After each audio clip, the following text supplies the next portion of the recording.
It's not a mistake. I'm yours, Apache Eamon said to the rancher who's waiting for his bride. The carriage stopped in a cloud of red dust, the last light of evening stretching long across the San Juan Basin. Callum Briggs stood on his porch, hat twisting in his hands, heart beating the way it had for weeks steady, hopeful, terrified. He expected Evelyn Brower. He expected a soft-spoken woman from the East. Braided hair, timid smile, someone who existed only in letters written by a stranger he'd never met. But the woman who stepped down from the carriage was nothing like that. Dark hair spilled over her shoulders. Her boots hit the dirt with quiet certainty, and her eyes deep, wind-touched, unbroken, fixed on him as if she'd known him long before this moment. Before he could speak, she said softly, almost like a vow, "It's not a mistake. I'm yours." The wind stilled. Callum forgot how to breathe, and nothing about his life felt familiar anymore. Before we continue the story, take a moment to comment below and tell me where you're watching from and why Wild West love stories speak to you. Your thoughts help this tale reach the folks who truly feel its heartbeat. The land around Briggs Creek Ranch breathed with the kind of silence only the high desert could hold. Dawn pulled itself over the San Juan Basin in pale strokes of gold, brushing over the yucca, the sandstone ridges, and the thin ribbon of water that gave Callum Briggs's homestead its name. The air carried the scent of sage and last night's cold, the kind that slipped under a man's shirt and reminded him he was small compared to the world around him. Callum stepped out into the early light, boots sinking softly into dust packed by years of his own footsteps. He lived alone on this ranch had for so long that the sound of his own breathing often felt like company. 5 years of tending land that didn't always tend him back. 5 years of learning to be content with quiet mornings and long evenings, and the steady rhythm of chores that filled the spaces where conversation should have been. Something in him had always chosen solitude, even when it hurt. Inside the small guest room, Tala Winona was awake even before the sun settled fully across the valley. She sat on the edge of the narrow bed, braiding her hair with movements so calm they seemed part of the morning itself. Her features soft around the lips, stronger at the brow, held an earthy beauty, shaped by wind and road rather than mirrors and expectations. She was neither tall nor delicate, but there was a stillness in the way she moved that made her noticeable without trying. Her hands bore faint traces of the life she'd lived before now, calluses from grinding corn, faint marks from camp tools, memories of a tribe that no longer existed except inside her. She studied the room as if memorizing a place she had not yet decided to trust. A tin cup on the table, a faded blanket folded with care. Everything simple, honest. Nothing like the towns where eyes followed her with suspicion or pity. Here, the silence felt different, less sharp, less judging. But silence had deceived her before. Callum glanced back toward the house, unsure whether to knock, speak, or pretend he wasn't hovering beneath the window. He'd seen the way Tala held herself the night before, spine straight, chin steady, as if any misstep might send her back into a life she'd been running from. He didn't understand her story, not yet, but he saw enough in her eyes to recognize a kind of loneliness that matched his own. Mesa Ridge lay a few miles south, a place where men spit tobacco, women whispered behind fans, and anyone with brown skin or braids was tolerated only if they kept moving. Tala had walked through such places her whole life. Callum had written letters to a woman he thought would never judge him. Neither expected to face someone who would reveal their insecurities without saying a word. She stepped outside then. the morning light catching in her hair. Their eyes met his wary, hers unreadable, and in the stillness between them, something unspoken began to take shape. Callum hadn't meant to linger by the porch, but he found himself rooted there the moment Tala stepped fully into the morning light. She moved with a quiet assurance, not graceful in the polished sense of the Eastern women he had once imagined, but grounded like someone who had learned to plant her feet firmly in soil that never stayed still for long. Her eyes swept the ranch with a measured calm, lingering briefly on the barns, the creek, the open fields, as if evaluating whether this scrap of land could hold a person's future without collapsing beneath it. "You weren't expecting me," Tala said at last. Her voice was even, steady, without accusation, just truth. "No," Callum admitted, fingers curling around the brim of his hat. "I wasn't expecting anyone like you." A flicker crossed her face, hard to read, too quick to grasp, something between acceptance and a familiar ache. She nodded once, as though she'd anticipated that reaction from a man who'd never seen anything outside of his own fences. "I'll work for my stay," she said, eyes dropping to the dirt. "Just one night, then I'll go." Callum's throat tightened. He felt an instinctive urge to protest, but the words didn't form. He had read letters from a woman who wasn't her. He had waited 6 months for a ghost. Now the flesh-and-blood stranger standing before him carried her own storms, her own silences, and he didn't know what he had the right to say. "You don't owe me anything," he managed instead. "Just come inside. It's cold, inside the house." Tala paused on the threshold as if stepping into someone else's space required more courage than stepping into wilderness. The small kitchen looked suddenly too intimate. One table, 2 chairs, a lantern, a stove that clicked when the fire heated the metal. She set her small bundle of belongings down gently, as if unsure she would be allowed to keep it there. Callum busied himself with the kettle, though his hands shook slightly when he struck a match. The faint scent of coffee filled the air. Tala watched him with a guarded stillness, her gaze not confrontational, just observant, as if she were piecing together his nature from the way he carried a pot or folded a cloth. "Why did you come here?" he asked finally, unable to bear the silence. She looked up then, eyes meeting his.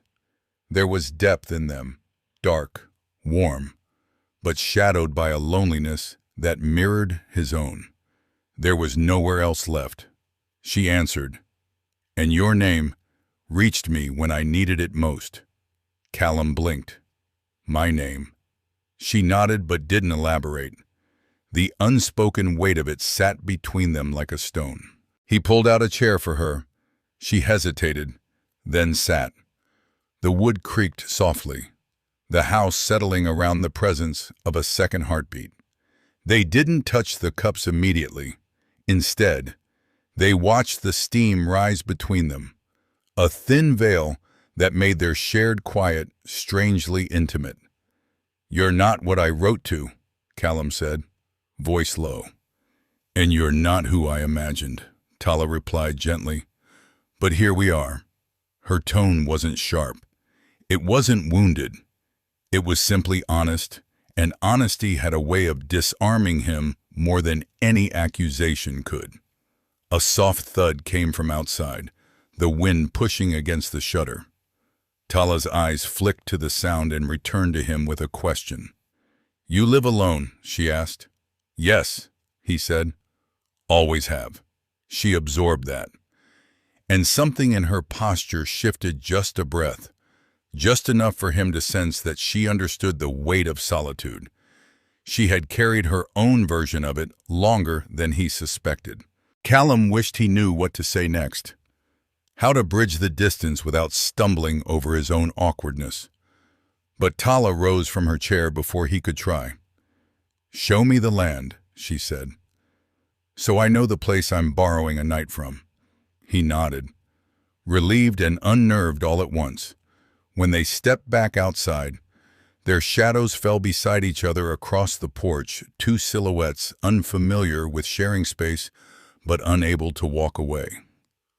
Far ahead, the old wooden bridge stretched across the creek, sunlit and fragile. Tala's gaze lingered on it longer than she meant to. Callum noticed but didn't ask.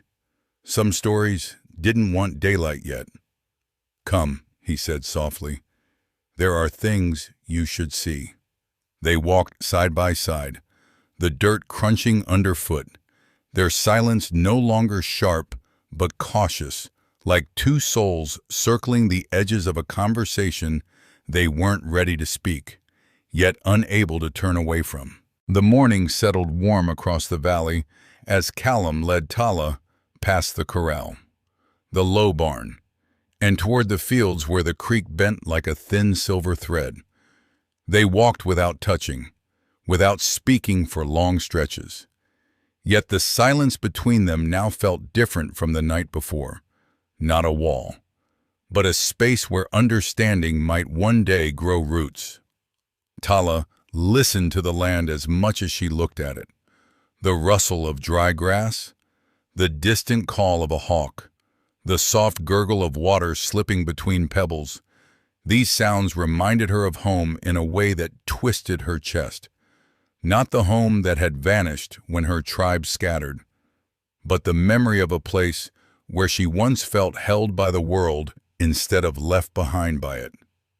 "You take care of all this alone?" she asked quietly. "Most days," Callum answered. "Sometimes Hiram Boone comes by. He talks too much, but his hands are good with fences." Tala smiled faintly. "He seems like someone who likes knowing things." "He likes knowing things about people," Callum corrected, then hesitated. "He signed me up for the bride agency. Said no man should eat dinner with just the wind for company." Tala's steps slowed, surprise flickering in her eyes. "So it wasn't your idea?" "Not at first," he admitted. "But I wanted something to change. I just didn't expect it to look like you." She absorbed that without offense, as though she had heard many versions of that truth in her life. Instead of pulling away, she adjusted her stride so they walked more evenly, their shadows brushing across the baked earth. They reached the creek. The bridge stood a few yards ahead, weathered planks, frayed ropes, one corner dipping just slightly where time had gnawed beneath the beams. Tala's breath hitched. Something inside her recoiled, but she forced her pace steady. Callum noticed. "You don't have to cross there," he offered, voice soft. "No," she said, eyes fixed on the bridge. "I do." He didn't understand, but he didn't press. Instead, he walked ahead, testing each board with his boot. The wood groaned under his weight, but it held. "Watch where I step," he told her. She nodded, inhaled once, and stepped onto the first plank. The creek below was shallow in the dry months, but recent rain had turned it into a churning brown ribbon. Tala's pulse quickened. The sound of water slapping against stone dragged her back to the last moment she saw her tribe together, the roar of a flood that came without warning, the panic, the scattering, the loss. She blinked hard. Halfway across, a crack split the air. One plank dipped sharply under her weight. Her knee buckled, and instinctively she reached for the rope railing, fingers slipping on the frayed fibers. Tala Callum's voice cut through the rush of water and memory. He moved before fear could stop him, crossing the distance with a speed that surprised even himself. His hand wrapped around her arm, firm but not forceful, anchoring her when the bridge swayed. "Don't look down," he murmured, breath close to her cheek. "Just look at me." Tala forced her gaze upward, his eyes soft brown. Steady despite the tremor in his breath held her like a lifeline. Something in her chest loosened, though her pulse still hammered painfully against her ribs. "I'm fine," she whispered, though her voice shook. "You will be," he corrected gently. "But you're not alone up here." They moved together, inch by inch. He guided her steps, shifting his weight, keeping the bridge balanced. Tala focused on his voice, on the warmth of his hand around her arm, on the truth in his tone that contradicted the fear clawing at her. When they reached the far bank, Tala's knees gave a soft tremor. Callum kept hold of her until she found her footing. Only then did he release her, though his hand lingered a heartbeat longer than necessary. "You saved me," she said. "You weren't falling," he replied, embarrassed. "You just needed someone to steady you." "No," she said quietly. "You saved me." There was a depth beneath her words he didn't yet understand, something older than this morning, older than this land, something born from years of being untethered. They stayed by the creek a while, letting the warmth of the sun sink into their skin. Callum skipped a stone across the surface, and Tala watched the ripples expand outward, softening the tension in her shoulders. "You're different from men in town," she said. "How so?" "You don't look at me like I'm trouble." He didn't answer right away. His thumb brushed the edge of a smooth pebble, mind working slower than his heart. "I look at you," he said finally, "like I want to understand the parts you don't show anyone else." The wind carried her breath away in a shiver. When they walked back toward the ranch, their strides matched without thought. The distance between them had changed, subtle, fragile, but real. They were no longer strangers sharing a temporary roof. They were two wounded lives beginning to recognize each other's echoes. And the land, wide and wild around them, felt just a little less empty. The afternoon sun leaned low across Briggs Creek Ranch, turning the sagebrush a muted gold. Callum and Tala had settled into a rhythm that neither of them dared name, two people moving around each other with an ease born from shared silence and something deeper, something they both felt but kept safely tucked behind their ribs. The land seemed to breathe differently with her here, lighter, less lonely. Callum was tightening the hinges on the corral gate when he heard hooves pounding the dirt road. Hiram Boone's old mare came barreling toward the ranch like she was chased by the wind itself. But no one was chasing her. The saddle was askew, one stirrup dangling, and Hiram wasn't on her back. Tala, Callum shouted. She was already running from the house, braids swinging, eyes narrowing on the empty saddle. Without a word, she grabbed a rope from the porch and slung it over her shoulder. "He fell," she said, "somewhere close." Callum mounted quickly, and Tala climbed behind him with one fluid motion, hands firm at his waist. It wasn't closeness meant for affection, just survival, but Callum felt his pulse skip all the same. They found Hiram less than a mile out, sprawled beside a patch of scrub oak, his leg bent wrong beneath him. Blood streaked down his sleeve from a scrape on his arm, but his face was pale more from shock than injury. "Easy now." "Hiram," Callum said, sliding off the horse. Tala knelt beside the old man immediately. Her hands deft and sure, she pressed lightly along his shin, feeling the bone's alignment, watching his reaction. "It's a clean break," she murmured. "He'll need a splint before we move him." Callum blinked. "You know this, my grandmother taught me," she said, voice softening at the memory. Then her eyes dimmed, just slightly, like the mention of the past still carried a bruise. They worked together without needing to speak. Callum found two straight branches. Tala tore a strip from the hem of her dress, twisting it into makeshift binding. Her hands were careful, steady, respectful, nothing like the harsh treatment she had received in towns that saw her only as a problem to be avoided. Hiram groaned, but managed a sheepish grin.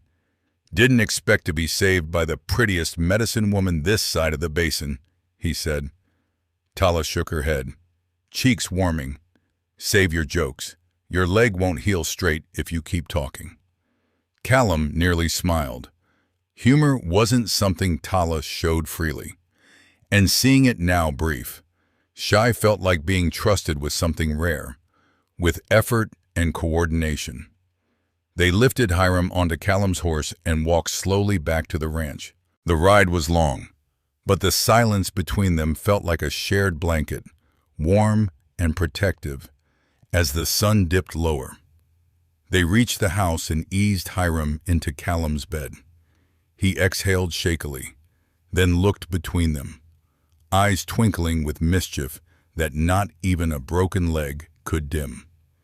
"You two move like a married pair," he drawled.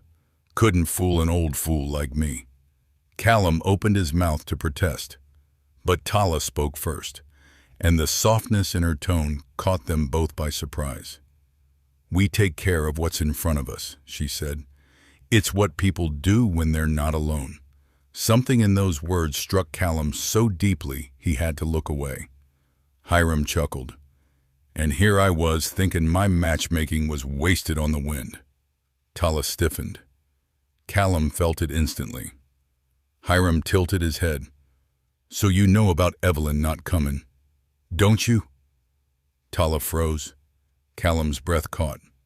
"What do you mean, no?" Hiram blinked slowly, his expression turning unexpectedly serious. "I stopped by Mesa Ridge last week. Heard folks talking behind the post office. They said a young woman tried to catch a stage heading east. Said she looked frightened. Said she had a bruised cheek." Tala's fingers curled tightly around the edge of the blanket at Hiram's knee. Callum felt the world tilt. Why didn't she come here? Hiram sighed, pain mixing with frustration. Some girls run from something worse than disappointment. Callum, maybe she thought bringing her troubles here would ruin you. The room thickened with unspoken truths. Tala stood slowly, her breath uneven. She didn't stay because she couldn't. Tala said softly, confirming what she'd known but never said. She wrote those letters hoping someone would rescue her spirit, not her body. And when the chance came, she chose freedom over marriage. Callum watched Tala with a dawning ache in his chest. She looked small in that moment, not physically, but emotionally, as if the weight of Evelyn's absence pressed on her shoulders in a way he hadn't seen. "She trusted me," Callum whispered, voice thick. "She trusted me too," Tala answered, to take her place until she could escape. Callum stared at her, their truths finally touching in the open air. "So you came here knowing you weren't the woman in the letters?" "Yes," Tala said, "but not to deceive you. I came because I heard your name spoken kindly once. And kindness is rare for people like me. I thought maybe you wouldn't turn me away." Hiram cleared his throat loudly. "If this old leg of mine broke just so the two of you would finally talk truth, then maybe it's the best thing I've done in years." Callum and Tala didn't laugh. Couldn't. The air between them pulsed with something too fragile, too new. Outside the window, the last light faded over Briggs Creek Ranch, casting long shadows across the land shadows that no longer felt empty. Because for the first time, the truth had brought them closer instead of pushing them apart. Night settled slowly over Briggs Creek Ranch, the kind of night that didn't fall suddenly, but seeped in, soft, blue, patient. Callum lit a single lantern in the main room, its warm glow pushing back the dusk just enough to see the outline of Tala Winona sitting near the hearth, Her hands rested on her knees, fingers interlaced tightly, as though she were trying to hold herself together. Hiram Boone slept in the next room, breathing uneven but safe. The house, however, did not feel restful. It felt fragile, as if one more unspoken truth might fracture the space between them again. Callum stood by the window, staring out at the silhouette of the old wooden bridge he and Tala had crossed that morning. The memory still livid in his chest, the weight of her arm in his hand, the tremor in her breath, the moment she'd trusted him without hesitation. Now he wondered whether she regretted it. Tala finally broke the silence. "I should have told you sooner."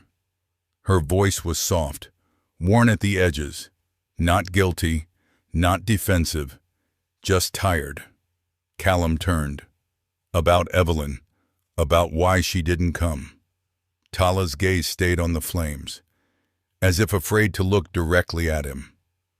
Her father. He wasn't a gentleman.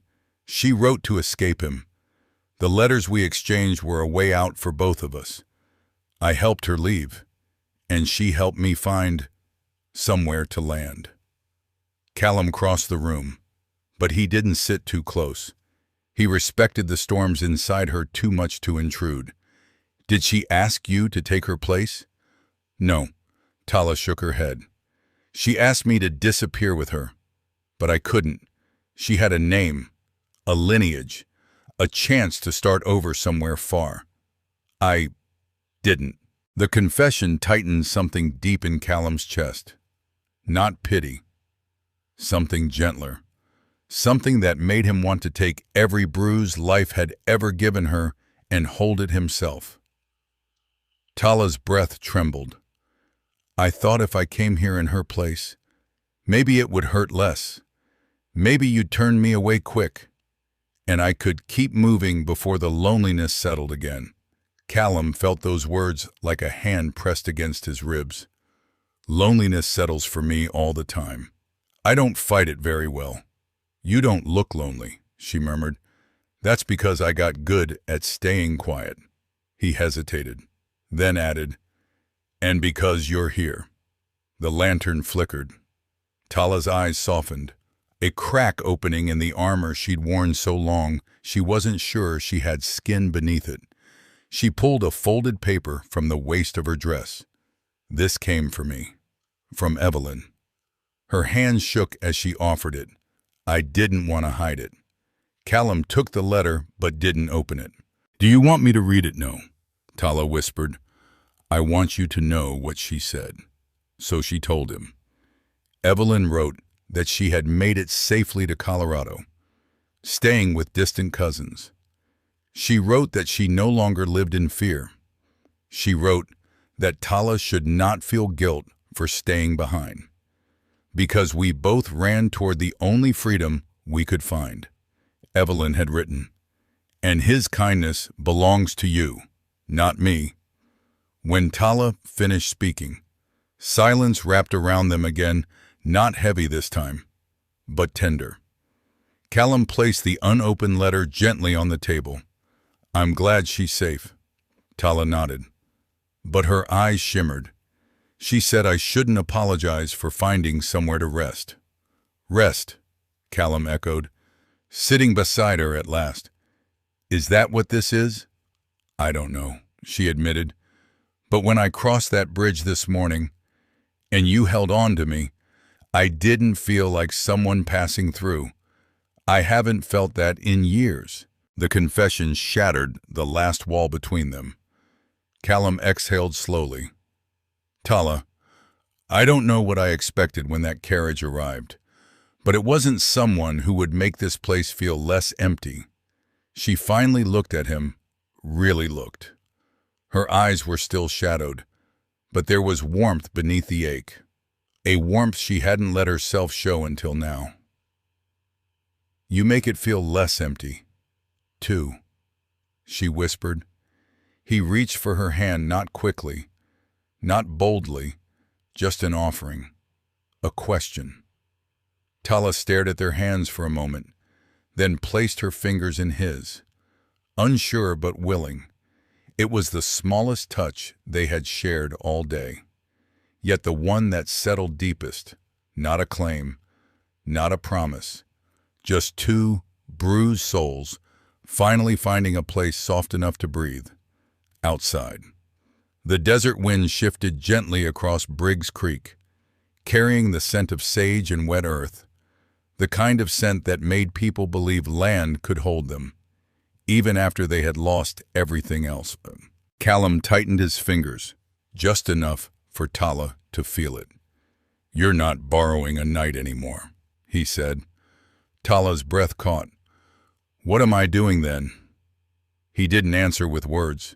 He didn't need to. The quiet between them said enough.